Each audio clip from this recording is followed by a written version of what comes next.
For the Banner Saga, we set out to make the experience of a story-driven, role-playing game with tactical combat, set in an original world heavily influenced by Viking culture. For the Banner Saga factions, we've taken the same combat system and opened the doors wide for multiplayer.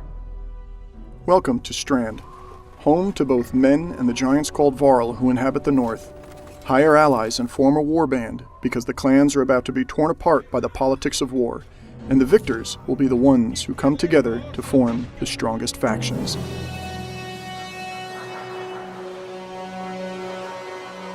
Strand is your view to the world of factions, and a living city that will change over the course of time. First, head to the Weaver's Hut, where you'll craft and customize the banner that represents your clan. Then take what influence you have to the Mead Hall, where your renown will convince capable but inexperienced warriors to join your struggle. Each class fills an important and unique role in combat, so choose wisely. Your new recruits will wait for you in the Proving Grounds, alongside the other units under your command. Form a team of 6 from any combination of characters you've hired, but take care, the marching orders you set here will determine what order they act in combat. When you're ready, head to the Great Hall and join the battles tearing across the beleaguered city, and you'll always be able to find eager and ready opponents online, or spar with your friends in private matches. Combat in the Banner Saga is no casual experience. We put a razor-sharp focus on strategy. Factions is a turn-based game centered around choices, a combination of pure strategy and positioning of chess and the special abilities and stats of modern tactical games.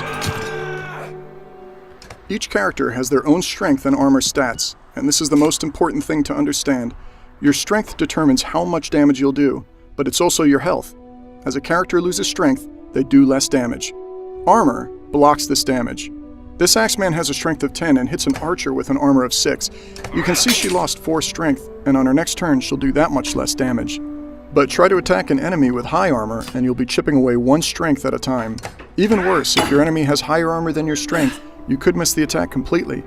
You'll need to lower their armor fast. Every turn presents you with a difficult choice: lower their strength or smash their armor, mitigate their damage early or set them up to take a big hit in the future.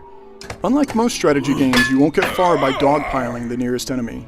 Even before you start to consider special abilities, you'll balance multiple choices. Who is my best target? Do I go after their strength or armor? And do I use willpower to boost my attacks? Willpower changes the dynamic even further. By using willpower, your characters can hit harder, move further, or use special abilities. But there's a catch. Willpower doesn't replenish over time, so use it wisely. Willpower may let you run the extra few steps you need to incapacitate an archer in the back row, or may tip the scales to finish off that dangerous character you couldn't quite finish off with a normal attack. While this alone gives every character a ton of choices on every round, that's only the tip of the iceberg. Things really start to heat up when the abilities enter the picture. Each class has an inherent passive that requires skill to use. An Axeman who stands next to an ally forms a shield wall, granting armor bonuses to both himself and his ally. Position multiple Axemen together and you start to multiply this effect. In contrast, a Varl warrior hits so hard that he sends damage out to everyone standing next to his target. On top of this, each class has an activated ability, designed specifically to interact with their passive ability and the other classes on your team, to create an almost limitless array of deep and layered strategies. The Warhawk uses Tempest, hitting multiple enemies, in turn causing a chain reaction of destruction in his wake if played smartly. The Sky Striker can secretly trap a tile, causing her arrow to strike anyone who walks through it, ending their turn. We'll be launching with 12 classes and continue to add more regularly as they're created for the single-player release. Decimate your enemies and the battle is over, for now. Fortunately, each kill you make earns you renown whether you win or lose, so don't despair. Even if things are looking grim, go for that 1 extra kill. A win, however, will move you up the multiplayer ranks and improve the look of your banner for everyone to see. Back in the Proving Grounds, take stock of what you've learned.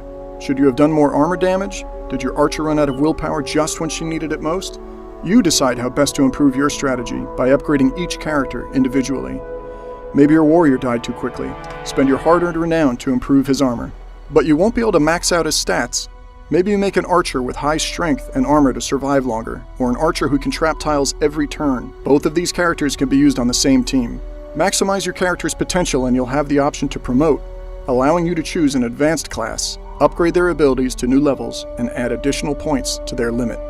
When finding an opponent online, you'll be matched against someone who has as many points as you to keep the games fair and fun. Building the best team you can and fighting well is up to you, and there's no end to the choices you can make. As work continues on the Banner Saga, new features will be frequently rolled into factions.